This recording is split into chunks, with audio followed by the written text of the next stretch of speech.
Good morning dear students. आज अपन 12th class का जो आपका सिलेबस है उसमें जो पहला यूनिट है इलेक्ट्रोस्टैटिक्स यानी स्थिर विद्युत की, उसको अपन आज स्टार्ट करने वाले हैं। कुछ क्लासेस में तो ये स्टार्ट कर दिया था, लेकिन अब अपन उसको एक बार दोबारा से शुरुआत से स्टार्ट करते हैं। तो जो आपका सिलेबस है उसमें आपके पूरे सिलेबस को 10 यूनिट में डिवाइड किया गया है। 10 यूनिट हैं, उसमें पहली जो यूनिट है उसका नाम है स्थिर विद्युत की यानी इलेक्ट्रोस्टैटिक्स। इसमें 4 चैप्टर हैं, उनको अपन पहले स्टडी करेंगे। सारा का सारा जो सिलेबस है वो यूनिट वाइज है। तो पहली यूनिट में 4 लेसन है, दूसरी यूनिट में एक लेसन है, फिर किसी में 2 है, किसी में 3 है, किसी में 2 है। इस तरीके से अपन यूनिट वाइज चैप्टर पढ़ने वाले हैं, इसको सिलेबस को पढ़ने वाले हैं। तो पहली यूनिट का नाम है स्थिर विद्युत की यानी इलेक्ट्रोस्टैटिक्स। होता क्या है, अगर अपन इसको एक्सप्लेन करना चाहें, इसको डिफाइन करना चाहें, तो किस तरीके से हम इसको डिफाइन कर सकते हैं, किस तरीके से इसकी परिभाषा दे सकते हैं। तो स्थिर विद्युत की, तो स्थिर आ गया और विद्युत की आ गया, यानी विज्ञान की वह शाखा जिसके अंतर्गत हम क्या काम करेंगे, विद्युत का अध्ययन करने वाले हैं, यानी आवेश और आवेश के गुणधर्म का अध्ययन करने वाले हैं। तो विद्युत का मतलब आवेश से है, आवेश और उसके गुणधर्मों का अध्ययन हमको करना है। जिस शाखा के अंतर्गत कब अध्ययन करना है, जब आवेश को हम स्थिर स्थिति में लें, आवेश को स्थिर मानते हुए काम करें। तो क्या परिभाषा हो जाएगी कि भौतिक विज्ञान की वह शाखा जिसके अंतर्गत विद्युत आवेश की स्थिर अवस्था में उसके भौतिक गुण धर्मों का अध्ययन किया जाता है, वह शाखा कहलाती है स्थिर विद्युत की। मतलब क्या हो जाएगा, electrostatics is a branch in the physics in which we study about the properties of charge. किसको स्टडी करते हैं, प्रॉपर्टीज ऑफ चार्ज। कब करते हैं, when charge is stationary. Charge कैसा रहना चाहिए, स्टेशनरी पोजीशन में रहना चाहिए। तो इस पूरे चैप्टर में अपने को पढ़ना क्या है, चार्ज के बारे में, चार्ज की प्रॉपर्टीज के बारे में पढ़ना है, आवेश के बारे में पढ़ना है। तो चार्ज है क्या, तो सबसे पहले अपन चार्ज के बारे में बात करते हैं। तो what is the charge, Hindi में इसको कहते हैं आवेश। कौन सा आवेश है, तो विद्युत आवेश यानी इलेक्ट्रिक चार्ज।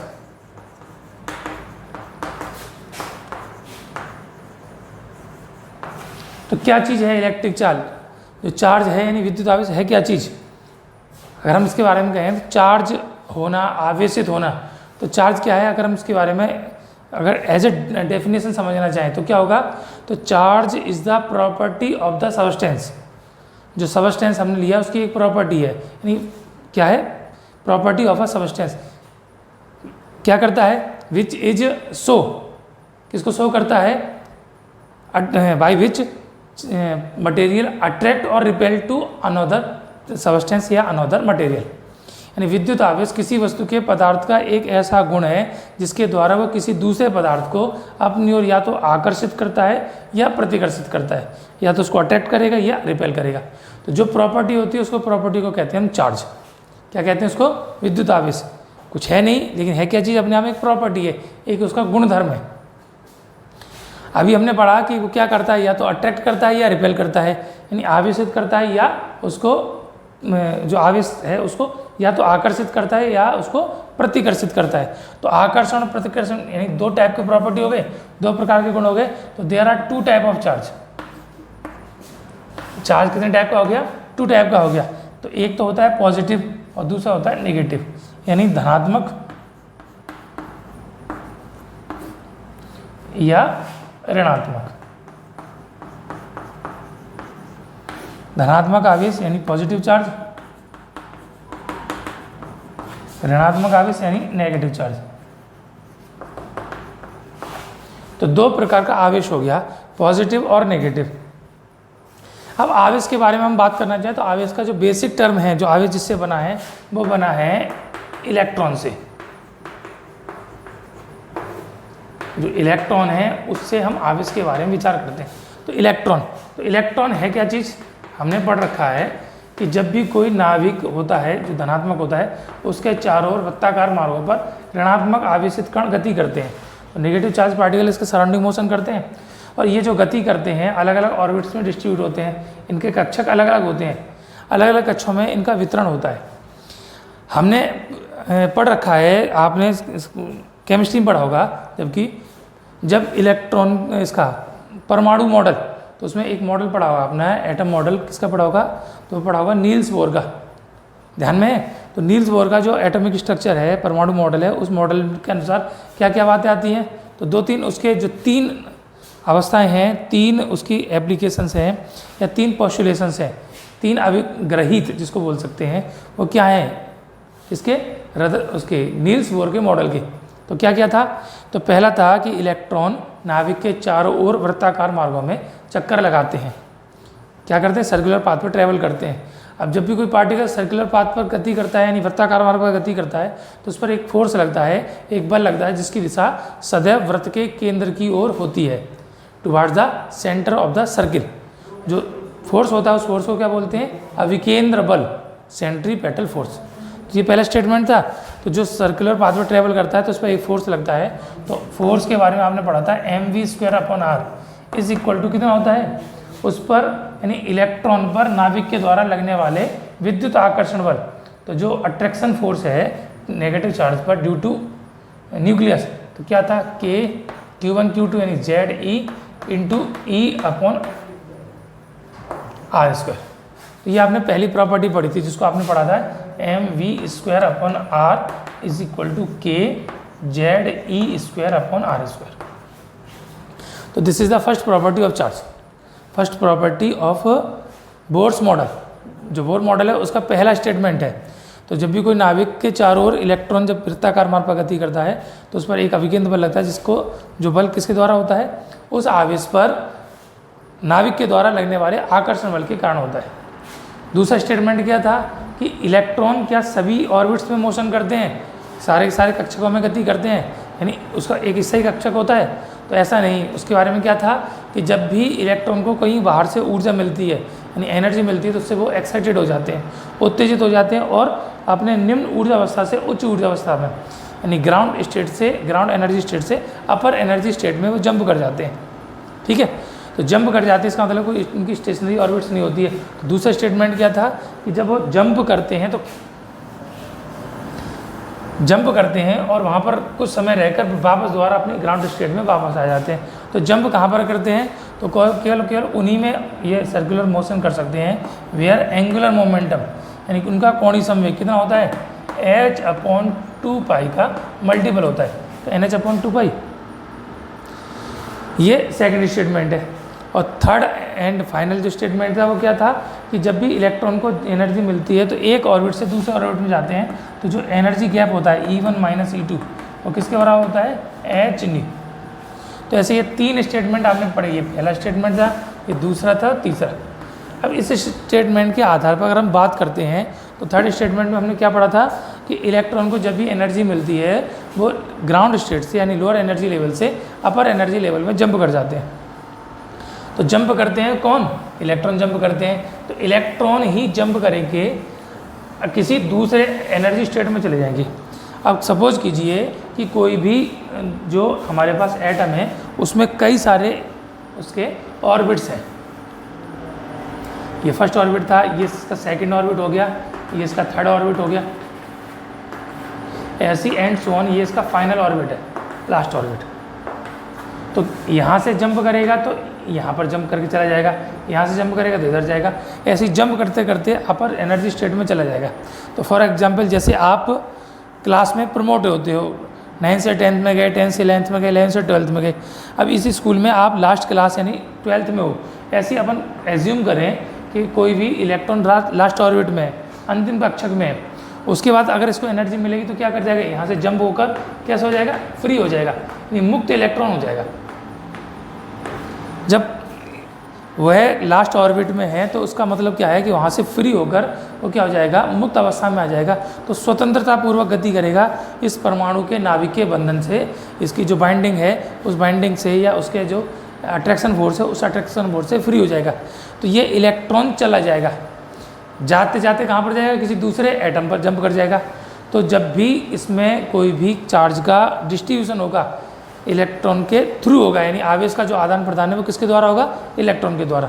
तो अभी हमने पढ़ा कि दो टाइप के चार्ज होते हैं, एक पॉजिटिव और एक नेगेटिव। तो पॉजिटिव और नेगेटिव चार्ज हैं क्या, उसको थोड़ा सा हम समझेंगे। अगर इलेक्ट्रॉन किसी ऑर्बिट से फ्री होता है और किसी दूसरे पे चला गया, तो जिससे इलेक्ट्रॉन फ्री हो गया, यानी जहाँ से चला गया, जिससे को उसने त्याग दिया, तो एक से तो चला गया और दूसरे पर जाकर वो जंप कर गया, यानी यहाँ से एक इलेक्ट्रॉन यहाँ पर उसने जंप कर दिया, तो इलेक्ट्रॉन गया मतलब नेगेटिव चार्ज पार्टिकल गया, तो ये जो है एटम वो तो टोटल नेगेटिव हो जाएगा, और जहाँ से चला गया वो क्या हो जाएगा, पॉजिटिव हो जाएगा। क्यों? क्योंकि अपने साथ वो नेगेटिव चार्ज को कैरी करेगा, अपने साथ ऋणात्मक आवेश को अपने साथ ले जाएगा, और जहाँ पर पहुँचेगा वहाँ पर वो ऋणात्मक हो जाएगा। क्यों हो जाएगा? तो हमने पढ़ रखा है कि जितने परमाणु में प्रोटॉन होते हैं नाभिक के अंदर, उतने उसके सराउंडिंग क्या होते हैं, इलेक्ट्रॉन। तो इलेक्ट्रॉन और प्रोटॉनों की संख्या बराबर होती है, चार्ज बराबर होता है, इसलिए परमाणु कैसा होता है, उदासीन अवस्था में, यानी न्यूट्रल फॉर्म में होता है। जितना पॉजिटिव उतना ही नेगेटिव, और यहाँ से नेगेटिव चला गया तो यहाँ पर तो नेगेटिव हो जाएगा जिसने उसको टेक किया है, और जो डोनर है, जो दाता है, उसके पास कैसा हो जाएगा, पॉजिटिव। तो दाता धनात्मक, ग्राही कैसा हो जाएगा, ऋणात्मक। तो टेकर है वो नेगेटिव और जो डोनर है वो पॉजिटिव। बात समझ में आ गई? इसको हम दूसरी तरीके से और समझ सकते हैं। सामान्य भाषा में हम किसी से अगर पैसा ले लेते हैं, कुछ लेते हैं, तो हम कर्जदार हो जाते हैं, यानी ऋणी। तो इलेक्ट्रॉन इसने लिया तो ये ऋणी हो गया, नेगेटिव हो गया। और जो डोनर होता है, जो पैसा देता है, उसको क्या कहते हैं, हम धनी, यानी पॉजिटिव। तो दो टाइप के चार्ज हो जाते हैं, या तो पॉजिटिव या तो नेगेटिव। बात समझ में आ गई? तो there are two type of charge, positive और नेगेटिव। पॉजिटिव किसको कहते हैं, तो जिसमें नंबर ऑफ इलेक्ट्रॉन्स लेफ्ट होते हैं, कम होते हैं, इलेक्ट्रॉन की संख्या कम होती है, किसकी तुलना में, उस पर उपस्थित प्रोटॉनों की तुलना में, तो उसको हम कहते हैं धनात्मक आवेश। और अगर इलेक्ट्रॉनों की संख्या ज़्यादा होती है, number of electrons is more than with respect to number of protons, प्रोटॉनों की संख्या में ज़्यादा होते हैं उसकी तुलना में, तो ऐसे पदार्थों पर जो आवेश हो जाता है वो हो जाता है धनात्मक। तो उसको हम बोलते हैं पॉजिटिव चार्ज। तो पॉजिटिव और नेगेटिव दो टाइप के हमारे पास चार्ज हो गए। Is that clear? अब चार्ज है तो चार्ज को रिप्रेजेंट करते हैं, तो representation of charge by term क्या है, इसको क्यू से प्रदर्शित करते हैं, स्मॉल क्यू। आप कैपिटल से भी दर्शा सकते हैं, स्मॉल से भी, कोई इसमें फ़र्क नहीं है। चाहे नेगेटिव उसको स्मॉल क्यू से रिप्रेजेंट कर दो, चाहे प्लस उसको आप कैपिटल क्यू से रिप्रेजेंट कर दो।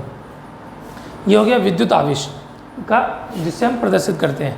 अभी आपको बताया था किसी पर आवेश कितना है तो वो निर्भरता कैसे होगी। तो उदाहरण के तौर पर हमने माना कि यहाँ पर एक कोई आपका एटम ये 1 है और ये इसका एटम 2 है, यहाँ से इलेक्ट्रॉन यहाँ पर चले गए, तो हमने माना कि 5 इलेक्ट्रॉन लेफ्ट कर गए। कितने इलेक्ट्रॉन चले गए? 5। और इस पर कोई भी संख्या थी, फॉर एग्जांपल इस पर 10 इलेक्ट्रॉन थे और इस पर 15 इलेक्ट्रॉन थे, तो नंबर ऑफ इलेक्ट्रॉन्स 10, तो नंबर ऑफ प्रोटॉन्स भी 10 हो जाएंगे। इलेक्ट्रॉन इक्वल टू 10 और जो प्रोटॉन है वो भी कितना है, 10 इनिशियल, यानी प्रारंभिक अवस्था में। इसमें जो E2 है वो 15 है और इस पर नंबर ऑफ प्रोटॉन्स P2 है वो भी कितना है, 15। अब 5 इलेक्ट्रॉन यहाँ से जाते हैं, तो ध्यान से समझना, 5 इलेक्ट्रॉन जाएंगे तो यहाँ पर जो नए इलेक्ट्रॉन्स बचेंगे, नंबर ऑफ इलेक्ट्रॉन्स नया न्यू कितना हो जाएगा, ये 5 रह जाएगा। नंबर ऑफ प्रोटॉन्स जो है वो 10 है। पहले 10 और 10 बराबर थे, कैंसिल हो गया, न्यूट्रल हो गया, लेकिन अब 5 और 10 हो गए। ऐसे ही यहाँ पर क्या होगा कि यहाँ पर प्रोटॉन जो हैं वो तो ऐसे 15 के 15 बने रहेंगे, लेकिन इलेक्ट्रॉन्स को 15 थे, 5 और मिल गए, तो नए इलेक्ट्रॉन्स कितने हो जाएंगे, 20। अब देखिए पहले ये न्यूट्रल थे, number of electrons equal to number of protons, number of electrons equal to number of protons, परमाणु उनमें इलेक्ट्रॉन और प्रोटॉन की संख्या आपस में बराबर थी, लेकिन अब ये कम ज़्यादा हो गए। यहाँ पर इलेक्ट्रॉन 5 हैं, प्रोटॉन 10 हैं, तो नेट चार्ज कितना हो जाएगा, प्लस का 5। ऐसे ही यहाँ पर प्रोटॉन तो है 15, इलेक्ट्रॉन है 20, ये प्लस के और ये माइनस के, तो नेट जो चार्ज हो जाएगा वो कितना हो जाएगा, माइनस का 5। तो इलेक्ट्रॉन गए, कितने इलेक्ट्रॉन गए, 5, तो इस पर ऋणात्मक 5 इलेक्ट्रॉन के बराबर आवेश हो जाएगा। यहाँ से इलेक्ट्रॉन चले गए तो यहाँ पर धनात्मक प्रोटॉन हो, उस पर इलेक्ट्रॉन जितने संख्या गई उसके बराबर पॉजिटिव चार्ज हो जाएगा। तो इस तरीके से हम बात करें तो क्या हो जाता है कि किसी भी एटम पर जो चार्ज होता है वो किसके फॉर्म में होता है, नंबर ऑफ इलेक्ट्रॉन्स। ठीक है, अब एक इलेक्ट्रॉन तो एक इलेक्ट्रॉन के बराबर चार्ज होगा, मतलब कितना होता है charge of 1 electron, E is equal to 1.6 × 10⁻⁻⁹ coulomb. और नेचर कैसा होता है इसका, नेगेटिव। एक इलेक्ट्रॉन गया तो इतना आवेश उसके पास प्लस का हो जाएगा, जिस पर पहुंचा उतना इस पर माइनस का हो जाएगा। 2 जाएंगे तो 2 गुना, 10 जाएंगे तो 10 गुना। तो कितना हो जाएगा कि ई तो है एक इलेक्ट्रॉन का चार्ज, उसमें मल्टीप्लाई किसका करेंगे अपन, नंबर्स का। नंबर्स पॉजिटिव भी हो सकते हैं, नंबर्स नेगेटिव भी हो सकते हैं। तो पॉजिटिव का मतलब क्या है कि जिस पर इलेक्ट्रॉन आ गए उस पर तो नंबर ऑफ इलेक्ट्रॉन्स पॉजिटिव हो गए, और जिससे इलेक्ट्रॉन चले गए तो उस पर नंबर ऑफ इलेक्ट्रॉन्स कैसे हो गए, माइनस के। तो जो पदार्थ इलेक्ट्रॉनों को त्यागता है उस पर तो इलेक्ट्रॉनों की संख्या में कमी आ जाती है, यानी ऋणात्मक हो जाता है, और जो पदार्थ इलेक्ट्रॉन को ग्रहण करता है उस पर इलेक्ट्रॉनों की संख्या बढ़ जाती है, वो धनात्मक हो जाता है। तो कुल आवेश Q बराबर कितना हो जाता है, NE, N और E का गुणनफल प्लस और माइनस, तो आवेश की प्रवृत्ति है। इसका जो मात्रक है यूनिट, तो क्या मात्रक होता है, तो वो होता है कूलम, किसमें, SI में।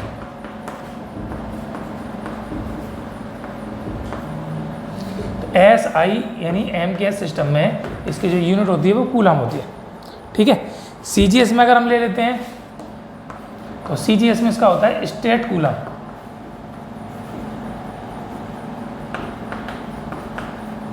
State coulomb.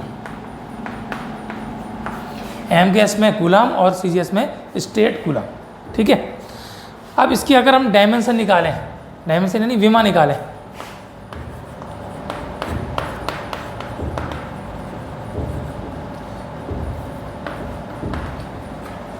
कैसे निकालेंगे, तो ध्यान कीजिए, आपने पढ़ रखा है आई के बारे में, 10th क्लास में पढ़ कर आए हो, I = Q/2।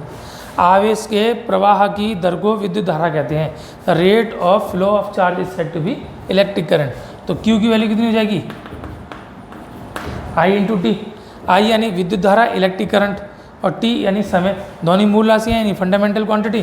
तो इसका जो डायमेंशन होगा वो A1 और इसका T1। जो क्रम है उसमें हम T को पहले लिखते हैं, तो T1 A1। तो इसकी जो विमा है, Q की विमा कितनी हो जाती है, T1 A1, तो dimension of the electric charge, ठीक है। तो ये हो गया आपका विद्युत आवेश। तो क्या हमने पढ़ा आवेश के बारे में, तो आवेश क्या है, किसी वस्तु के पदार्थ का एक गुण है, प्रॉपर्टीज ऑफ द सबस्टेंस। कैसी प्रॉपर्टी है, जो इस चीज़ को रिप्रेजेंट करती है कि वो किसी दूसरे सबस्टेंस को या तो अट्रैक्ट करेगा या उसको रिपेल करेगा, या तो आकर्षित करेगा या प्रतिकर्षित करेगा। तो जिस प्रॉपर्टी की वजह से आकर्षण और प्रतिकर्षण होता है उस प्रॉपर्टी को हम क्या कहते हैं, इलेक्ट्रिक चार्ज, ठीक है। कितने टाइप का होता है, तो 2 टाइप का होता है। 2 टाइप क्यों है, या तो उसके अंदर नेचर अट्रैक्शन का है या नेचर उसके रिपल्सन का है, आकर्षण या प्रतिकर्षण का गुण है। क्यों है, वो इलेक्ट्रॉनों की संख्या के आधार पर है। इलेक्ट्रॉन चले जाएंगे या इलेक्ट्रॉन आ जाएंगे, जा रहे हैं यानी उसको आकर्षित किया, और जिस पर पहुंचे उसने तो आकर्षित किया, और जिसने छोड़े उसने उनको प्रतिकर्षित किया। तो पॉजिटिव और नेगेटिव 2 टाइप के हमारे पास चार्ज होते हैं। पॉजिटिव कौन से होते हैं, जिसको जिस एटम से इलेक्ट्रॉन लेफ्ट हो गए वो तो पॉजिटिव, और नेगेटिव कौन से होते हैं, जिस एटम पर इलेक्ट्रॉन आ गए वो नेगेटिव है।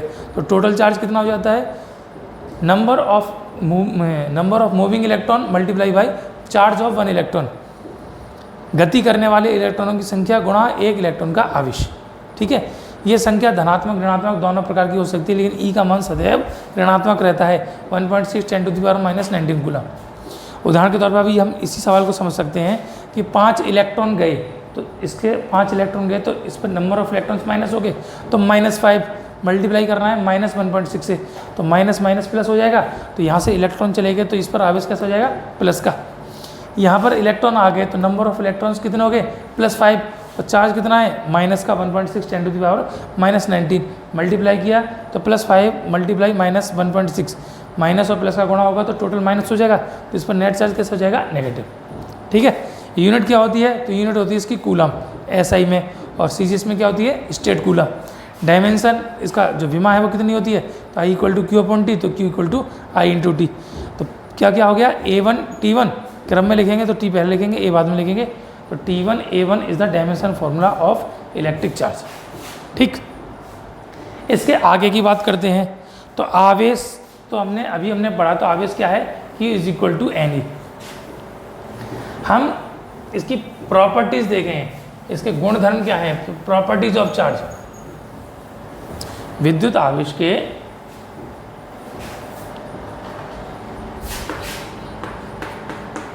गुणधर्म,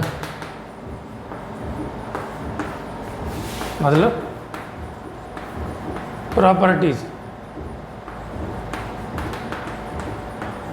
ऑफ इलेक्ट्रिक चार्ज।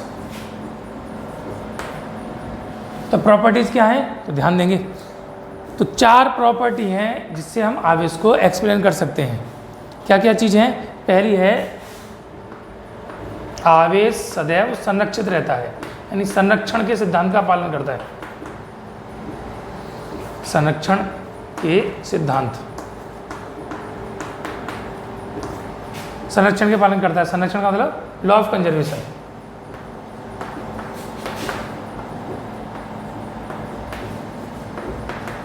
तो चार्ज हमेशा कैसा रहता है? कंजर्व्ड रहता है, यानी संरक्षित रहता है। तो कैसे संरक्षित रहता है? तो अभी हमने एग्जाम्पल से हमने स्टडी किया। तो क्या किया कि इलेक्ट्रॉन मूव करेंगे, यहाँ से जाएंगे तो दूसरे पर डेवलप हो जाएंगे, एक जगह से जाएंगे दूसरी जगह से आएंगे। तो यानी एक जगह चार्ज अगर कम होगा तो दूसरी जगह चार्ज क्या हो जाएगा? उतना चार्ज डेवलप हो जाएगा। एक जगह से लेफ्ट हुआ तो दूसरी जगह प्रोड्यूस हुआ। तो आवेश हमेशा कैसा रहता है? संरक्षित रहता है। ना तो इलेक्ट्रॉन को आप डिस्ट्रॉय कर सकते हो, ना आप उनको प्रोड्यूस कर सकते हो। ठीक है, क्या करता है? इसको हमेशा कंजर्व रहता है। सेकंड प्रॉपर्टी क्या है? योज्यता, मतलब एडिटिविटी। एडिटिविटी का मतलब क्या है कि अभी योज्यता मतलब जुड़ना है, ऐड होना। तो अभी हमने देखा कि इलेक्ट्रॉन जाएंगे, जहाँ से जाएंगे वहाँ पर तो जुड़ गए, और जहाँ से गए वहाँ से इलेक्ट्रॉन कम हो गए। तो इलेक्ट्रॉन्स क्या होते हैं? हमेशा एडिटिव होते हैं, यानी जोड़े या घटाए जा सकते हैं। तो चार्ज हमेशा चिन्ह के साथ, पॉजिटिव और नेगेटिव साइन के साथ उसको ऐड कर सकते हैं। तो योज्यता के नियम का पालन करता है। तीसरी चीज़ क्या है? इसका क्वांटीकरण होता है।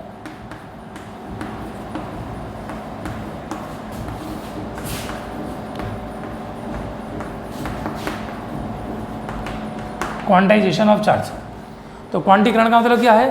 कभी हमने पढ़ा तो Q इज इक्वल टू कितना था? Plus minus n e. किसके ऊपर डिपेंडेंसी थी? एन। एन क्या है? Number of electron. तो किसी भी पदार्थ के ऊपर जो आवेश का मान होगा वो इलेक्ट्रॉनों के पूर्णांक के गुणनफल के बराबर होगा। मतलब इलेक्ट्रॉन जब मूव करेंगे तो हमेशा किसी न किसी नंबर में मूव करेंगे। आधा इलेक्ट्रॉन, चौथा इलेक्ट्रॉन, सवा या डेढ़, ऐसा इलेक्ट्रॉन कभी मूव नहीं करेगा। तो इसका मतलब क्या है? ये इसका कैसा रहता है? क्वांटीकरण रहता है, यानी क्वांटाइजेशन ऑफ चार्ज। और एक और प्रॉपर्टी है फोर्थ, उसको बोलते हैं निश्चर। निश्चर का मतलब क्या है कि इसके अंदर अगर चार्ज मूव करता है तो मोशन की वजह से, मूव होने की वजह से इस पर कोई भी फर्क नहीं पड़ता। मतलब कोई भी एटम अगर रेस्ट में है तो जितना उसके ऊपर चार्ज है, अगर मूव करेगा तब भी उतना ही चार्ज रहेगा। ड्यू टू मोशन उसके चार्ज की वैल्यू में कोई चेंज नहीं आता। जैसे हम जानते हैं प्रोटॉन न्यूक्लियस के अंदर फिक्स होता है तो भी उसकी चार्ज कितना होता है? 1.6 × 10⁻⁻19 कूलम पॉजिटिव। लेकिन इलेक्ट्रॉन मूव करता है तब भी उसमें चार्ज कितना होता है? 1.6 × 10⁻⁻19 कूलम नेगेटिव। यानी चार्ज या तो स्टेशनरी रहे या मोशन करे, तो दोनों केस में क्या रहता है? उसके चार्ज की अमाउंट पर कोई फर्क नहीं पड़ता। ठीक है, यानी निश्चर का मतलब इनवेरियंस।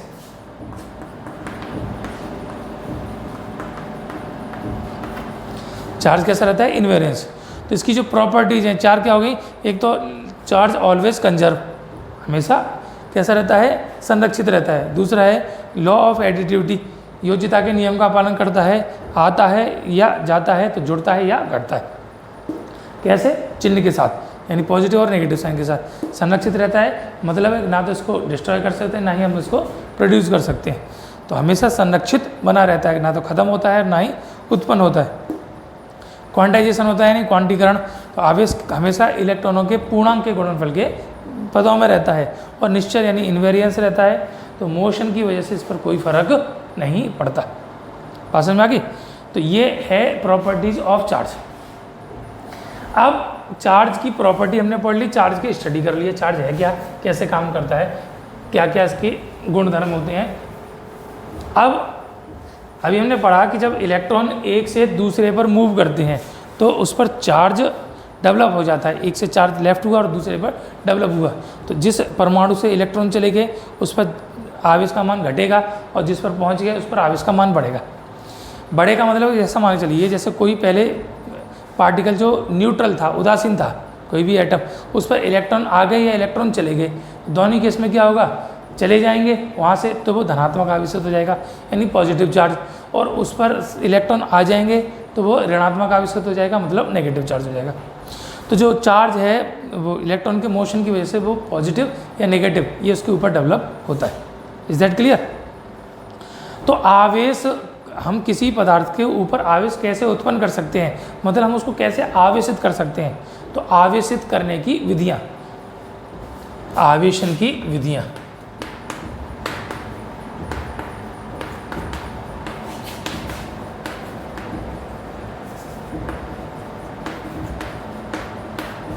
विधियाँ, तो क्या हैं विधियाँ, यानी मेथड्स ऑफ चार्जिंग। कौन कौन से मेथड हैं जिससे हम किसी भी सब्सटेंस को चार्ज कर सकते हैं, उसको आवेशित कर सकते हैं। चार्ज करना होता है जैसे बैटरी को आप चार्ज करते हो मतलब उसको आवेश देते हो। तो पहला जो एग्जाम्पल अभी जो मैंने आपको बताया, बैटरी को आप आवेशित करते हो तो कैसे करते हो, तो बैटरी को आप किसी इलेक्ट्रिक सोर्स के साथ जोड़ते हो, चार्जर के साथ कनेक्ट करते हो थ्रू अ वायर। तो वायर के थ्रू जब कनेक्ट करते हो तो आवेश एक से दूसरे पर ट्रांसफ़र होने लगता है। उसके लिए हम क्या काम करते हैं, उसको किसी न किसी तार से जोड़ते हैं। तार के अंदर हमने क्या डाल रखा है, तो कोई ना कोई मेटल डाल रखी है यानी कंडक्टर डाल रखा है। तो जो पहली विधि होती है वो होती है चालन विधि।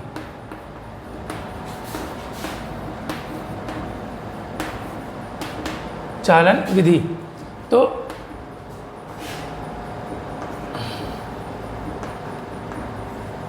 चार्जिंग बाय कंडक्टर,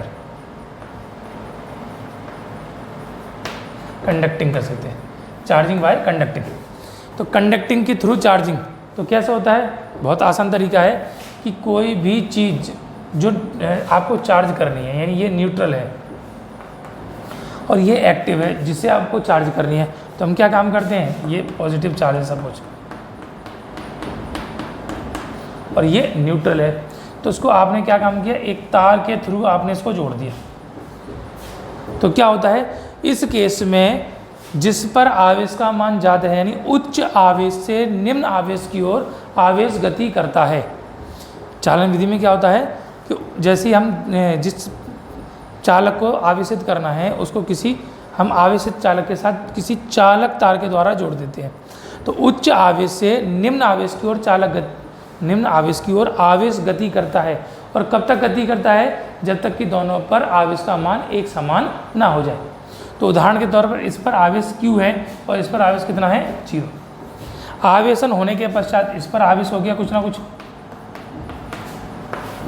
इस पर भी आवेशन हो गया कुछ ना कुछ, इक्वल होगा तो अपन बराबर मान लेते हैं। आवेशन कुछ ना कुछ हो गया, कितना हो गया, 1 2 3 4 5 6 7 8, तो 4 इस पर हो गया, 4 इस पर हो गया, मतलब क्या हो गया, तो जो न्यू चार्ज है वो कितना हो जाएगा, Q is equal to Q plus 0/2 मतलब Q/2। तो जब किसी अनावेशित चालक को किसी स्रोत के साथ जोड़ते हैं चालक तार के द्वारा, तो उच्च आवेश से निम्न आवेश की ओर आवेश का प्रभाव होने लगता है। और यह प्रक्रिया तब तक होती है जब तक कि दोनों पर आवेश का मान एक समान ना हो जाए। इस पर Q इस पर 0, तो रिजल्टेंट कितना हो जाएगा, Q/2। जितना इस पर हो जाएगा उतना ही इस पर बराबर हो जाएगा। तो ये पहला मेथड है। मतलब क्या है कि जब भी किसी हम अनचार्ज कंडक्टर को किसी कंडक्टिंग सोर्स के साथ किसी कंडक्टर वायर के थ्रू कनेक्ट करते हैं, उस केस में क्या होता है, चार्ज मूव करता है कहाँ से, from high charge to low charge. कब तक करता है, until the charge become equal, और कहाँ पर, बिटवीन बोथ कंडक्टर्स या बोथ पार्टिकल्स। जब तक कि दोनों पर चार्ज की वैल्यू इक्वल ना हो जाए तब तक इसका मोशन होता है, किसका, चार्ज का। तो ये जो मेथड है, इस मेथड को बोलते हैं हम चार्जिंग बाय कंडक्टर। तो आवेशन की पहली विधि चालन के द्वारा आवेशन। दूसरी विधि जो है second method,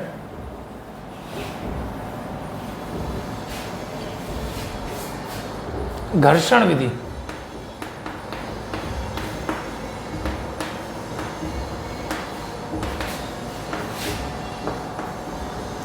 charging by friction. Friction में क्या होता है, तो समझिए, हमने कोई दो कंडक्टर ले लिए, दोनों अनचार्ज हैं। अब जैसे ही एक कंडक्टर को दूसरे कंडक्टर के ऊपर रखकर हम रब करें, यानी इसको हम खिसकाना शुरू कर दें, तो इनमें क्या होगा, दोनों सरफेस के बीच फ्रिक्शन होगा। तो फ्रिक्शन होने से क्या होगा, अब समझिए, फ्रिक्शन करने से क्या होगा कि दोनों में जो इलेक्ट्रॉन्स हैं जो एक्सटर्नल स्टेज में है, यानी बाह्य कक्षक में जो भी इलेक्ट्रॉन है, तो घर्षण के कारण हम इसके ऊपर वर्क करेंगे, work done against the friction force, घर्षण बल के विरुद्ध कार्य करेंगे। और कार्य क्या होता है, ऊर्जा, तो एनर्जी फॉर्म में कन्वर्ट हो जाएगा। और जैसे हम उसको करेंगे तो एनर्जी मिलेगी किसको, इसमें जो इलेक्ट्रॉन्स हैं उनको को एनर्जी मिलेगी, और उस एनर्जी को लेकर इलेक्ट्रॉन क्या हो जाएंगे, एक्साइटेड हो जाएंगे, और एक्साइटेड होकर क्या हो जाएंगे, एक से दूसरे पर जंप कर जाएंगे। जैसे ही हम दोनों को रब करते हैं, दोनों न्यूट्रल थे, और रब करने से एक से तो इलेक्ट्रॉन जंप करके दूसरे पर पहुंच जाएंगे, चाहे इससे इस पर पहुंचे चाहे इससे इस पर पहुंचे। तो दोनों ही केस में क्या होगा कि जैसे हमने दोनों कंडक्टर को, ये हमने एक कंडक्टर लिया, अनचार्ज कंडक्टर है, और दोनों को हमने क्या किया, इसके अंदर इनको फ्रिक्शन किया, रब किया, और रब करने के बाद क्या हो जाएगा, जो एक कंडक्टर है और ये दूसरा कंडक्टर है, ये फर्स्ट मान लिया, ये सेकंड ले लिया। अब क्या होगा इस केस में, जैसे हम इसके अंदर रब करेंगे तो एक से इलेक्ट्रॉन जंप करेंगे, दूसरे पर पहुंच जाएंगे, तो जिससे जाएंगे वो तो कैसा हो जाएगा, पॉजिटिव, और जिस पर पहुंच जाएंगे वो कैसा हो जाएगा, नेगेटिव। तो इस तरीके से दोनों कंडक्टर जो पहले अनचार्ज थे, आफ्टर फ्रिक्शन दोनों कैसे हो जाएंगे, चार्ज। तो जैसे उसके ऊपर हम घर्षण करते हैं, घर्षण के कारण इलेक्ट्रॉन उत्तेजित होकर एक चालक से दूसरे चालक प्लेट पर पहुंच जाते हैं, जिससे जाते हैं वो तो धनात्मक आवेशित, और जिस पर पहुंच जाते हैं वो ऋणात्मक आवेशित हो जाता है। पहले न्यूट्रल थे, अब बाद में चार्ज हो गए। तो ये दूसरा मेथड है जिसको हम बोलते हैं चार्जिंग बाय फ्रिक्शन। ठीक है, अब तीसरा क्या है, third.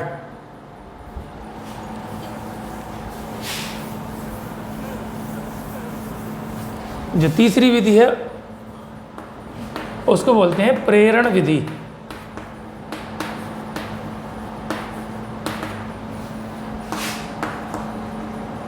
Charging by induction.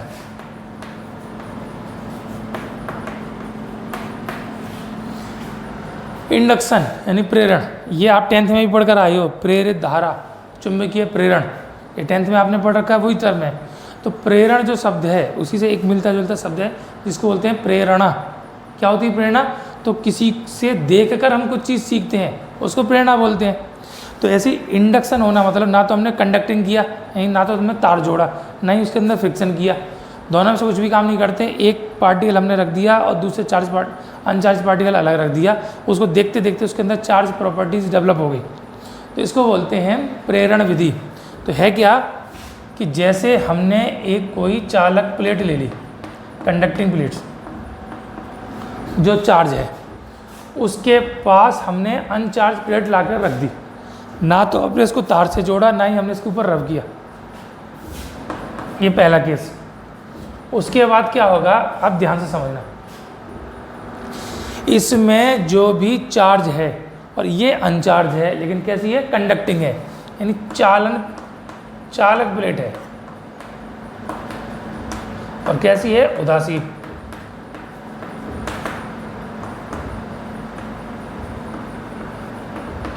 Conducting plate और न्यूट्रल प्लेट है जो कंडक्टिंग है लेकिन ये उदासीन अवस्था में है। उस केस में क्या होगा, चालक जो प्लेट होती है या चालक जो धातु होती है, चालक का मतलब क्या होता है, चालक किसे कहते हैं, तो कोई भी पदार्थ जिसमें इलेक्ट्रॉन मुक्त अवस्था में उपस्थित होते हैं, अनियमित रूप से पदार्थ के अंदर गति कर सकते हैं, उसको हम क्या कहते हैं, चालक कहते हैं। अगर वो इलेक्ट्रॉन अनियमित रूप से गति करें तो पूरे पदार्थ में अनियमित रूप से वितरित है, और कोई उनका जो डिस्ट्रीब्यूशन है वो रैंडमली है, इसलिए नेट चार्ज उसका कितना हो जाता है, 0। तो ये कहलाती है उदासीन, लेकिन वो मूवेबल हैं, मूव कर सकते हैं। मूव करेंगे तो क्या होगा, ध्यान देंगे, इसमें इलेक्ट्रॉन भी हैं, और इलेक्ट्रॉन जिन एटम से फ्री हुए हैं, जो बचे हुए एटम से, उनको हम बोलते हैं केटाइन। तो एक केटाइन है और एक इलेक्ट्रॉन से, यानी धनायन और ऋणायन।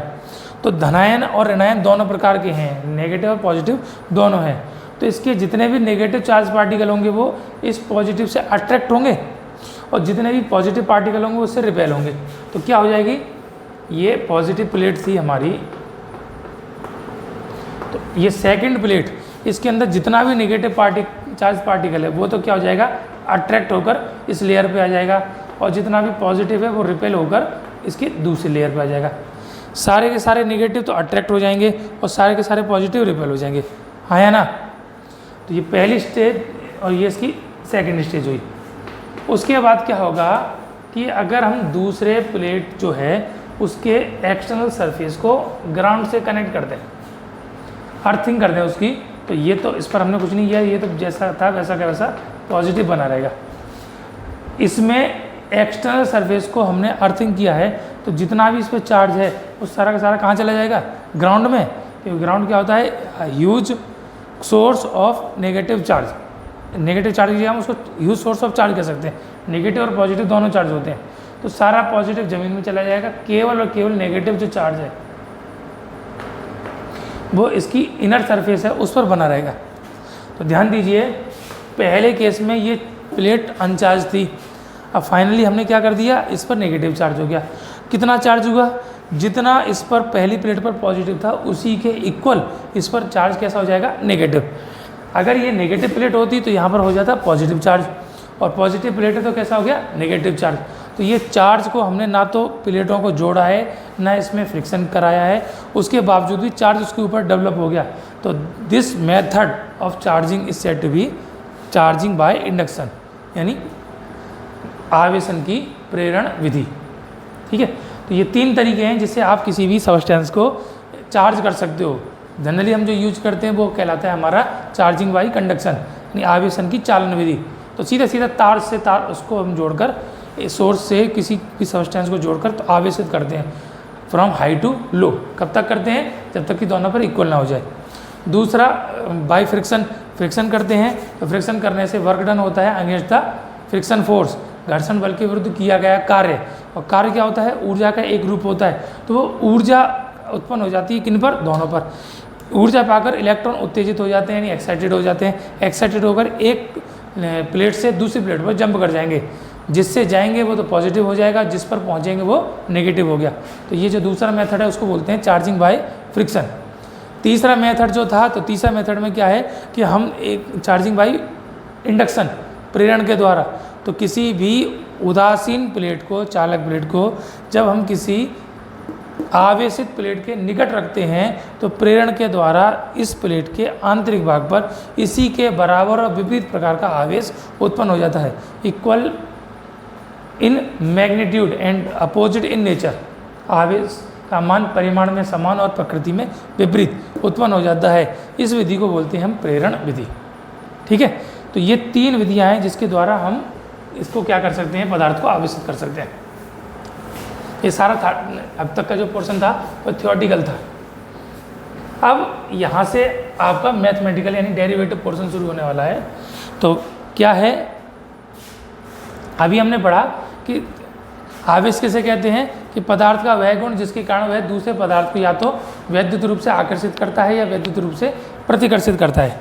आकर्षित करता है, अट्रैक्ट करता है, यानी इसको अपनी ओर खींचता है, और रिपेल करता है, प्रतिकर्षित करता है तो धक्का देता है।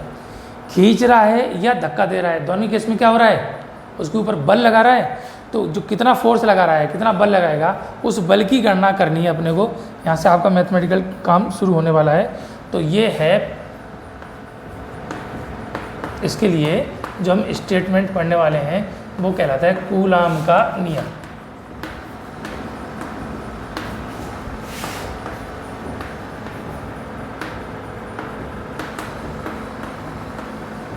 कूलाम्स लॉ, कूलाम का नियम। ये नियम पढ़ना है, the force between to charge particle. तो ये स्टेटमेंट कैसा है, तो ये स्टेटमेंट बिल्कुल वैसा है जैसा आप 11वीं क्लास में पढ़कर आई हो, न्यूटन का गुरुत्वाकर्षण का सिद्धांत, सिद्धांत या नियम।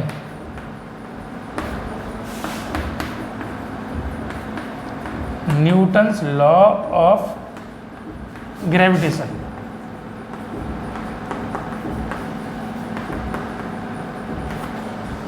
न्यूटन्स लॉ ऑफ ग्रेविटेशन आप 11th में पढ़कर आए हो, ध्यान होगा।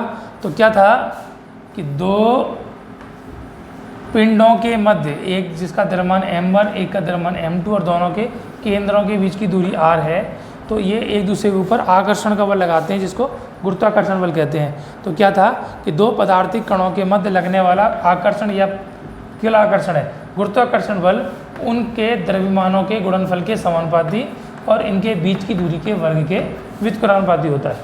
कंबाइंड कर दिया था तो F proportional to m1 m2 upon r square. Proportion हटा के कांस्टेंट लेते हैं, तो कांस्टेंट लिया था यूनिवर्सल ग्रेविटेशन कांस्टेंट, सार्वत्रिक गुरुत्वाकर्षण नियतांक, जिसको हमने g से दर्शाया था, तो g m1 m2 upon r square हो गया था। ध्यान में आया? तो जैसा स्टेटमेंट हमने 11th क्लास में पढ़ा है, सेम डिक्टो स्टेटमेंट यहाँ पर कूलम्ब्स का है। तो कूलम्ब्स का क्या है, तो ध्यान से समझेंगे। तो कूलम्ब ने क्या बताया था कि दो हमारे पास आवेशित कण हैं, एक का आवेश q1 और एक का आवेश q2, और दोनों के बीच की दूरी r है। तब इनके मध्य लगने वाला बल कैसा होता है, अब सुनिए, पहले स्टेटमेंट सुनेंगे तब समझ में आएगा। इस स्टेटमेंट में कुछ शर्तें हैं, स्टेटमेंट सीधा सीधा नहीं, शर्त के साथ है। तो शर्त क्या है, हम पढ़ रहे हैं स्थिर विद्युत यानी इलेक्ट्रोस्टैटिक्स। तो शर्त क्या है, पहली शर्त यह है कि आवेश कैसे होने चाहिए, एक दूसरे के सापेक्ष स्थिर होने चाहिए, stationary with respect to each other. यानी स्टेशनरी का मतलब क्या है कि जैसे अगर हम इसको पेन को पकड़ते हैं, इसका एक एंड ये एक एंड ये, तो दोनों के बीच में फिक्स डिस्टेंस है ये। अब ये रेस्ट में है तो भी फिक्स है, अगर मोशन कर रहा है तो भी क्या रहेगी, डिस्टेंस कांस्टेंट रहेगी। तो एक दूसरे के रेस्पेक्ट में हमेशा कैसे रहना चाहिए, फिक्स रहना चाहिए। तो क्या था, एक तो शर्त ये है कि स्थिर होने चाहिए, दूसरी शर्त ये है कि बहुत छोटे यानी बिंदु के रूप में होने चाहिए, क्योंकि यहाँ पे सामान्यतः इलेक्ट्रॉन प्रोटॉन है यानी बहुत छोटे कण है। तो क्या है नियम, दो स्थिर बिंदुवत आवेशों के मध्य स्थिर होने चाहिए और बिंदु के रूप में होने चाहिए। स्थिर बिंदुवत आवेशों के मध्य लगने वाला विद्युत आकर्षण अथवा प्रतिकर्षण बल का मान कैसा होता है, समानुपाती होता है उन आवेशों के परिमाणों के गुणनफल के, उन आवेशों के परिमाणों के गुणनफल के। तो यहाँ पर आवेश ना लेकर हमने क्या लिए, आवेश के परिमाण लिए। परिमाण क्यों लिए, क्योंकि ये आवेश धनात्मक भी हो सकते हैं और ऋणात्मक भी हो सकते हैं। एक प्लस का एक माइनस का हो सकता है, दोनों प्लस के हो सकते हैं और दोनों माइनस के हो सकते हैं। तो हमको क्या लेना है, इनके केवल परिमाण लेने हैं, प्लस माइनस हमको नहीं लेना। तो उनके आवेशों के परिमाण के गुणनफल के समानुपाती तथा उनके बीच की दूरी के वर्ग के व्युत्क्रमानुपाती होता है। अंग्रेजी में कहें तो क्या हो जाएगा, the electrostatic force between two stationary point charges is directly proportional to the magnitude to the product of their magnitude। किसके प्रोपोर्शनल है, product of their magnitude, and inversely proportional to the square of the distance between them. ठीक है, तो F समानुपाती होता है किसके, उनके परिमाणों के यानी मैग्नीट्यूड। एक Q1 है तो Q1 का मैग्नीट्यूड, और दूसरा Q2 है तो Q2 का मैग्नीट्यूड, उसका क्या किया, product. Directly proportional to the product of their magnitude, उनके परिमाणों के गुणनफल के समानुपाती होता है। दूसरी बात क्या थी, and inversely proportional to the square of the distance between them, उनके बीच की दूरी के वर्ग के व्युत्क्रमानुपाती होता है। दूरी के वर्ग के कैसा है, व्युत्क्रमानुपाती है। तो F proportional to Q1 Q2 का मैग्नीट्यूड और F प्रोपोर्शनल टू 1/r²। इसको हम कंबाइंड करेंगे तो क्या हो जाएगा, कंबाइंड करने पर F proportional to Q1 Q2 upon में r²। ठीक है, प्रोपोर्शनल हटाकर यहाँ पर जो कांस्टेंट माना गया था वो कांस्टेंट था 1/4 pi epsilon not capital K की जगह हम इसको कह सकते हैं एप्सिलॉन r भी कह सकते हैं, बुक में एप्सिलॉन r तो एप्सिलॉन r यूज कीजिए। बाकी यही Q1 Q2 upon r²।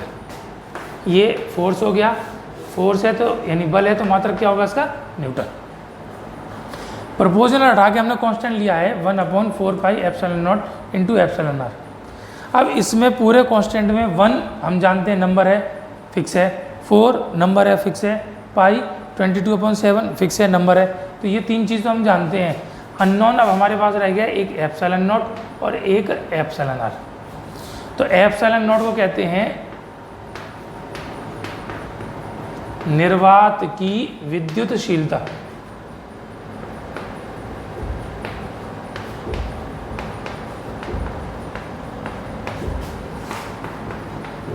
Permittivity of free space. निर्वात की क्या है? विद्युतशीलता। परमिटिविटी है किस चीज़ की? फ्री स्पेस की। तो परमिटिविटी का मतलब क्या है? ये नया टर्म है यहाँ पर आपके लिए। तो कोई भी मीडियम, यहाँ पर मीडियम की बात नहीं हो रही, यहाँ पर वैक्यूम की बात हो रही है। फ्री स्पेस इलेक्ट्रिक को कितना परमिट करता है, एक नंबर होता है, उसको बोलते हैं इसकी परमिटिविटी। और दूसरी चीज़ है ये कहलाती है रिलेटिव परमिटिविटी, यानी सापेक्ष विद्युतशीलता।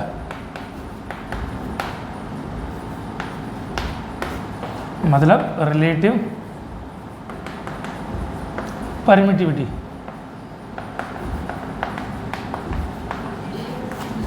एक तो है परमिटिविटी ऑफ फ्री स्पेस और एक है रिलेटिव परमिटिविटी। अब यहाँ पर हम थोड़ा सा और इसके ऊपर बात करें तो क्या हो जाएगा? तो जो ε0 है वो तो निर्वात की यानी फ्री स्पेस की है, तो फिक्स नंबर हो गया। इसकी जो वैल्यू होती है वो होती है 8.85 10⁻⁻12। यूनिट होती है इसकी कूलाम स्क्वायर अपॉन में न्यूटन मीटर स्क्वायर। कैसे होगी? देखिए 1/4π तो कांस्टेंट है, ये रिलेटिव है यानी अनुपात हो गया। रेशनल क्वांटिटी होगी तो इसको भी छोड़ेंगे। के लिए ε0 बचा, ε0 ऊपर पहुंचेगा, क्या बचेगा? Q1 Q2 अपॉन में r² इंटू एफ। तो Q1 Q2 यानी चार्ज, तो कूलाम स्क्वायर, एफ यानी न्यूटन और r² यानी मीटर स्क्वायर। ठीक है। और जो εr है इसकी वैल्यू होती है परमिटिविटी ऑफ मीडिया। जो भी मीडियम है उसकी परमिटिविटी बटे में अपन में इसका रिलेशन देते हैं किसके साथ? फ्री स्पेस के साथ। परमिटिविटी ऑफ फ्री स्पेस मतलब क्या हो गया? εr। तो कोई मीडियम है उसकी परमिटिविटी अपन में permittivity of the free space. तो ये एक रेशनल नंबर है, अनुपातिक राशि है। अनुपातिक राशि इसलिए इसका कोई मात्रक नहीं होता। ऊपर नीचे दोनों यूनिट सेम हो जाएगी, coulomb square upon newton metre square, cancel out हो गया। ये फिक्स है और ये रिलेटिव परमिटिविटी है। अब फॉर एग्जाम्पल हम एज्यूम करते हैं कि दोनों चार्ज पार्टिकल रखे हुए हैं कहाँ पर? या तो रखे हैं फ्री स्पेस में,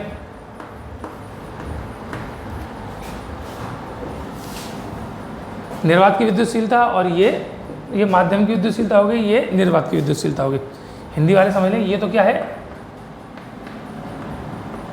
माध्यम की विद्युतशीलता। और ये क्या है? निर्वात की विद्युतशीलता। निर्वात की विद्युतशीलता, उसकी माध्यम की विद्युतशीलता, निर्वात की विद्युतशीलता। तो for free space oblique air, यानी निर्वात अथवा वायु, इनमें से हम कुछ भी लेते हैं, या तो निर्वात लिया या वायु लिया। तो निर्वात लिया तो एप्सिलॉन जो है यानी मीडिया का, उसकी वैल्यू ε0 के बराबर होगी।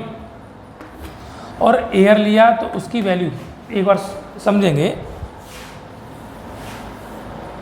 हमको εr निकालना है। निर्वात लेते हैं यानी फ्री स्पेस, तो εr की वैल्यू क्या लगेगी? ऊपर मीडियम अपॉन ε0। मीडियम क्या चीज़ है? Free space. तो ऊपर भी ε0, नीचे भी ε0। कितनी बार कटेगा? एक बार। तो रेशियो कितना जाएगा? 1। और वायु ले लेते हैं, मतलब हम एयर ले लेते हैं, तो epsilon r equal to epsilon upon epsilon naught. Air के लिए जो वैल्यू होती है वो होती है 8.856 इंटू 10⁻⁻12 अपॉन में 8.85 इंटू 10⁻⁻12। ये काटेंगे तो लगभग 1 के बराबर जाएगा, अप्रॉक्सीमेटली 1। तो या तो हम फ्री स्पेस ले लें तो भी इसका मान 1 आता है, और अगर एयर ले लेते हैं तब भी इसका मान 1 आता है। इस केस में अब क्या होगा, फ्री स्पेस या हम एयर एज्यूम करते हैं, तो for free space oblique air यानी निर्वात अथवा वायु, इन दोनों के लिए एप्सिलॉन आर की वैल्यू हो जाती है 1। तो एप्सिलॉन आर की वैल्यू 1 होगी तो फोर्स का फॉर्मूला कितना हो जाएगा, तो F is equal to 1 upon 4 pi epsilon naught into 1, Q1 magnitude Q2 magnitude upon में आर स्क्वायर। 1 का मल्टीप्लाई करेंगे तो रिजल्ट कितना आएगा, तो जैसे ही मल्टीप्लाई करेंगे तो इसका जो रिजल्ट आएगा हमारे पास वो आ जाएगा F बराबर 1 upon 4 pi epsilon naught Q1 Q2 upon r square. बल है तो मात्रक इसका न्यूटन। तो ध्यान करेंगे जो कूलम ने दिया था उसमें तो रिलेशन ये था 1 upon 4 pi epsilon naught into epsilon r Q1 Q2 upon r square. लेकिन इलेक्ट्रोस्टैटिक्स का हमारा जितना भी पोर्शन है उसमें मैक्सिमम पोर्शन या तो फ्री स्पेस में या एयर में, हमको काम एयर या फ्री स्पेस में करना है, तो एप्सिलॉन आर की वैल्यू हम कितनी लगा कर चलेंगे, 1 लगाएंगे तो रिजल्ट आ जाएगा 1 upon 4 pi epsilon naught Q1 Q2 upon r square. अब देखिए यहाँ 1 अपॉन 4 पाई एप्सिलॉन नॉट है, 4 पाई की वैल्यू 3.14 और इसकी वैल्यू 8.85 10⁻⁻12। इसको पूरे को कैलकुलेट करते हैं तो इसकी वैल्यू आती है 9 इंटू 10⁻⁹। यूनिट क्या हो जाएगी, तो एप्सिलॉन नॉट की इनवर्स, तो एप्सिलॉन नॉट की इनवर्स कितनी हो जाएगी, न्यूटन मीटर स्क्वायर अपॉन में कूलम स्क्वायर। ये 1 अपॉन 4 पाई एप्सिलॉन नॉट है। अब ये जो पूरा का पूरा है एक फिक्स नंबर हो गया, फिक्स नंबर है तो इसको हम कांस्टेंट बोलते हैं और कांस्टेंट को स्मॉल k से दर्शाते हैं। लेट हमने इसको क्या मान लिया, पूरे नंबर को क्या मान लिया, k। और जब k मान लेंगे तो अब हमारा जो सूत्र बनेगा जिसका हम उपयोग करने वाले हैं वो सूत्र क्या बन जाएगा, तो सूत्र बन जाएगा हमारे पास फॉर्मूला, तो now F is equal to k Q1 Q2 upon में आर स्क्वायर। ये फॉर्मूला आपने को यूज़ करना है जो न्यूमेरिकल्स में यूज़ करना है। तो k Q1 Q2 में अपॉन में आर स्क्वायर, फोर्स है तो यूनिट क्या हो जाएगी इसकी, न्यूटन। ठीक है, ये हो गया आपका कूलम का नियम। अब एक महत्वपूर्ण बात उसमें ये आएगी कि ये हमने जो निकाला है फोर्स निकाला है, और फोर्स कैसी क्वांटिटी है, एक वेक्टर क्वांटिटी है यानी सदिश राशि है। तो सदिश राशि इसका मतलब दिशा होगी, दिशा होगी तो सदिश रूप में हम कैसे लिखेंगे, इसकी एक और दिशा समझें। ये हमने 2 आवेशित कण लिए जिसका Q1 और Q2 है। अब बीच की दूरी इनकी कितनी है, ये r है। ये दोनों एक दूसरे के ऊपर कोई ना कोई फोर्स लगा रहे हैं। फोर्स कितने टाइप का है, 2 टाइप का है। कौन कौन सा है, या तो अट्रैक्शन का या रिपल्सन का। या तो ये एक दूसरे को अट्रैक्ट करेंगे या एक दूसरे को रिपेल करेंगे। अट्रैक्ट करेंगे तो खींचेंगे, रिपेल करेंगे तो धक्का देंगे। तो यहाँ पर क्या पॉसिबिलिटीज़ है, ये चार्ज इस चार्ज को या तो अपनी ओर खींचेगा या इसको अपने से रिपेल करेगा। खींचेगा तो यानी पहला चार्ज दूसरे को खींचेगा और दूसरा चार्ज पहले को खींचेगा। Is that clear. दूसरा केस हो सकता है ये रिपेल करेंगे तो पहला आवेश दूसरे को धक्का देगा बाहर की तरफ और दूसरा आवेश पहले को धक्का देगा बाहर की तरफ। तो यही 2 संभावनाएं हैं, या तो बल इनके मध्य अट्रैक्शन का होगा या बल इनके मध्य रिपल्सन का होगा। या तो रिपेल करेंगे या अट्रैक्ट करेंगे, यानी या तो आकर्षित करेंगे या क्या करेंगे, इसको प्रतिकर्षण। आकर्षित करेंगे तो अंदर की तरफ और प्रतिकर्षित करेंगे तो बाहर की तरफ। लेकिन दोनों ही केस में इसकी जो बल की दिशा है इनको मिलाने वाली रेखा के अनुदिश है, along to the joining line. अब ज्वाइनिंग लाइन के अलोंग है तो वेक्टर फॉर्म में यानी सदिश रूप में, तो सदिश रूप में इसकी स्थिति क्या बनेगी,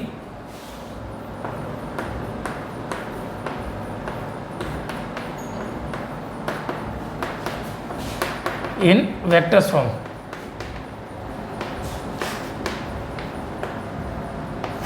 वेक्टर्स फॉर्म में क्या आएगी, या तो अट्रैक्ट करेंगे या रिपेल करेंगे, तो F vector is equal to k constant, Q1 और Q2 स्केलर क्वांटिटी हैं, कांस्टेंट होगी, और ये R स्क्वायर आ गया। तो डायरेक्शन ऑफ फोर्स क्या है अभी बताया, या तो अट्रैक्शन है यानी इनवर्ड्स, या रिपल्सन है तो आउटवर्ड्स है। दोनों केस में R की दिशा में है अलोंग टू द R, तो डायरेक्शन क्या हो जाएगी R कैप। फोर्स है तो न्यूटन हो गया।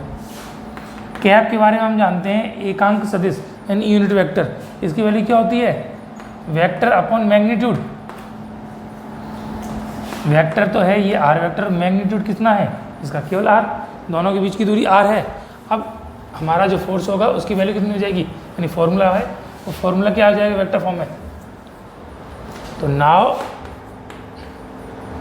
F vector is equal to k Q1 Q2 upon में R स्क्वायर, और R कैप की जगह क्या लगा देंगे हम, R वेक्टर अपॉन R। इस R का प्रोडक्ट हो जाएगा R स्क्वायर के साथ, इसकी 2 घात उसकी 1 घात, टोटल पावर्स 3 हो गई, 3 घातें हैं, तो F vector equal to k Q1 Q2 upon में क्या हो गया R3। फोर्स है तो हो गया ये न्यूटन। तो ये हो गया आपका कूलाम का नियम। तो फॉर्मूला क्या, स्टेटमेंट क्या है, the electrostatic force between two stationary point charges is directly proportional to the magnitude of their product and inversely proportional to the square of the distance between them. मतलब दो स्थिर बिंदु आवेशों के मध्य लगने वाला आकर्षण या प्रतिकर्षण बल का मान उन आवेशों के परिमाणों के गुणनफल के समानुपाती और उनके बीच की जो दूरी है उसके वर्ग के व्युत्क्रमानुपाती होता है। तो F proportional to Q1 Q2 upon R square हो गया, कांस्टेंट लिख दिया है तो 1/4 pi epsilon naught into epsilon R। 1 हम जानते हैं, 4 जानते हैं, पाई जानते हैं, एप्सिलॉन नॉट को कहते हैं निर्वात की विद्युतशीलता यानी परमिटिविटी ऑफ फ्री स्पेस, और एप्सिलॉन R है। अभी एक शब्द और आपको कंफ्यूज करेगा, कई बार सुनने में दिक्कत आता है, इसको बोलते हैं हम एप्सिलॉन।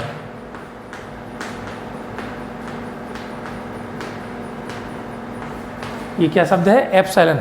0 लगा दिया तो एप्सिलॉन 0 या 0 नॉट भी कहते हैं, तो एप्सिलॉन नॉट। और दूसरा हो गया एप्सिलॉन R। एप्सिलॉन नॉट है निर्वात की विद्युतशीलता परमिटिविटी ऑफ फ्री स्पेस, और एप्सिलॉन R है उसकी सापेक्ष विद्युतशीलता यानी रिलेटिव परमिटिविटी।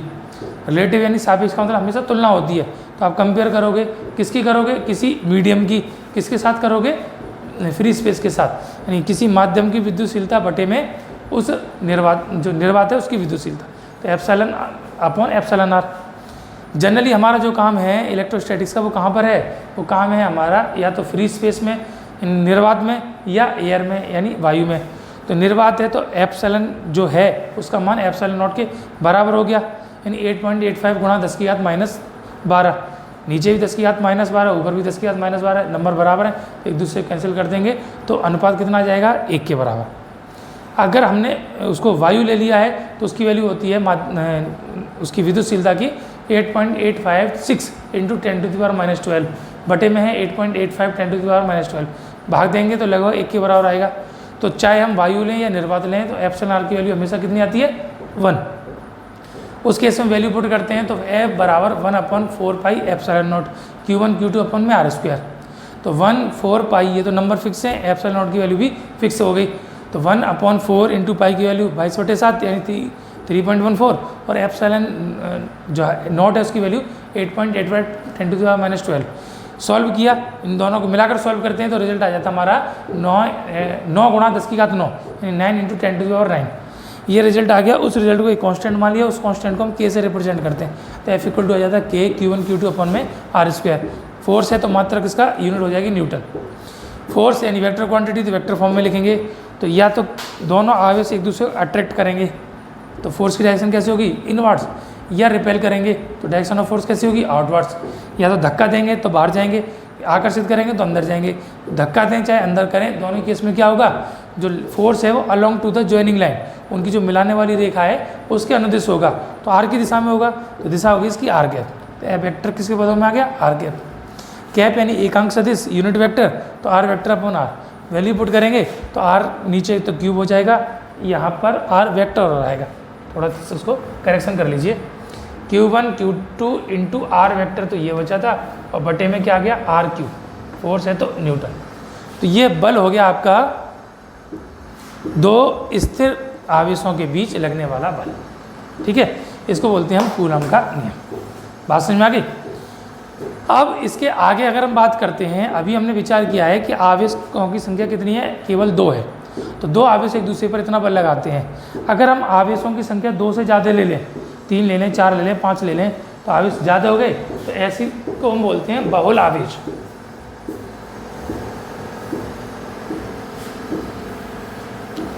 जब आवेशों की संख्या 2 से ज़्यादा है तो number of charge is more then 1, तो मल्टीपल चार्जेज हो गए, अधिक आवेश हो गए, तो उन आवेशों के बीच लगने वाला बल कितना होगा। तो कई सारे हमने पार्टिकल ले लिए,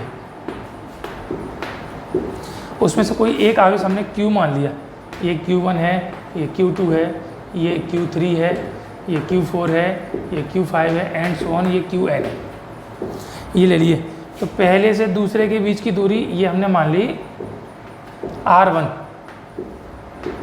ये R2, ये R3, R4, R5 और ये हमने मान लिया Rn। अब सभी आवेश पर कुछ ना कुछ बल लगाएंगे। हमको कल इस पर गणना करनी है इस आवेश पर सभी के द्वारा लगने वाला बल। तो ये इसको या तो धक्का देगा या आकर्षित करेगा, आकर्षित करेगा, प्रतिकर्षित करेगा, आकर्षित प्रतिकर्षित, धक्का देगा, खींचेगा, अट्रैक्शन रिपल्सन, यानी या तो उसको खींचेंगे या रिपेल करेंगे। दोनों केस में फोर्स लगाएंगे। फोर्स लगाएंगे तो नेट फोर्स कितना हो जाएगा, तो इन सभी फोर्सेस के कैसा हो जाएगा, उनको आपस में जोड़ना पड़ेगा। और सदिश राशियों को हम सीधे सीधे नहीं जोड़ते, तो उसको क्या करते हैं, सदिश रूप में जोड़ते हैं। और सदिश रूप में जोड़ने को हम क्या बोलते हैं, आप अभी 11th में पढ़कर आए थे तरंगों में, तो आपने पढ़ा होगा अध्यारोपण का सिद्धांत, जहाँ पर आपने पढ़ा होगा व्यतिकरण, ध्यान होगा आपको। तो परिणामी जो y विस्थापन होता है वो y1 vector plus y2 vector होता है। तो जैसे ही योग हो गया तो उसको हमने नाम क्या दिया, अध्यारोपण। अध्यारोपण का मतलब क्या हो गया, सुपरपोजिशन।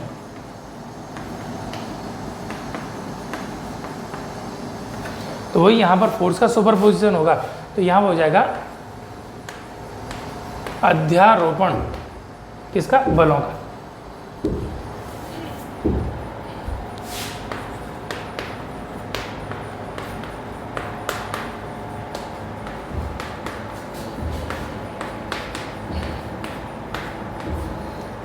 मतलब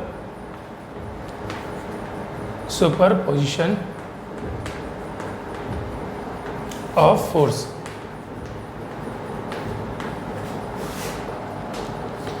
तो सभी ने इसके ऊपर बल लगाया कोई ना कोई, या तो आकर्षण का या प्रतिकर्षण का। हम एक ही डायरेक्शन में मान लेते हैं, यानी सभी इसको प्रतिकर्षित कर रहे हैं, सारे आवेश सेम नेचर के हैं। तो ये लगाया F1, F2, F3, F4, F5 and Fn। तो नेट फोर्स जो होगा इसके ऊपर F net is equal to क्या हो जाएगा, F1 vector plus F2 vector plus F3 vector plus and so on plus Fn vector. मतलब किसी स्थान पर जब आवेश एक से अधिक हैं तो उनमें से किसी एक आवेश पर लगने वाला परिणामी बल उस पर भिन्न भिन्न आवेशों के द्वारा लगने वाले बलों के सदिश योग के बराबर होता है। The net force at any charge particle is equal to the vector sum of the different forces.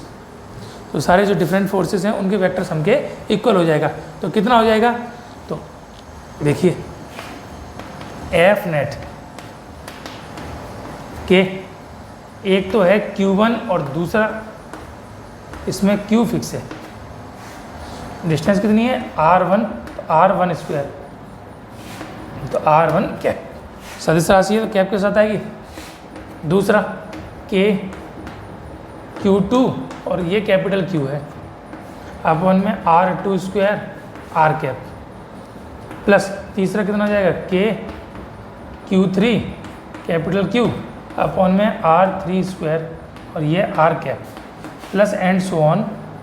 R cap कौन सा होगा, R1 cap, R2 cap, R3 cap, and so on. Last वाला एंड ले लिया तो K Q N capital Q upon में RN square और RN cap. ठीक है, इसमें से क्या कॉमन है, तो कॉमन देखते हैं, एक तो K कॉमन है और एक कैपिटल Q कॉमन है।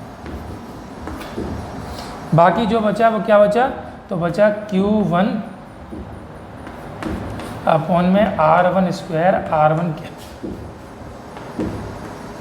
Q2 अपॉन में R2 square R2 cap, Q3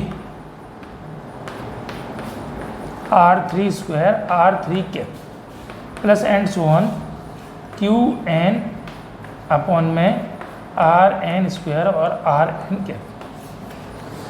तो नेट फोर्स क्या हो जाता है, उन सभी जो भी फोर्सेस हैं उनके वेक्टर सम के इक्वल हो जाता है।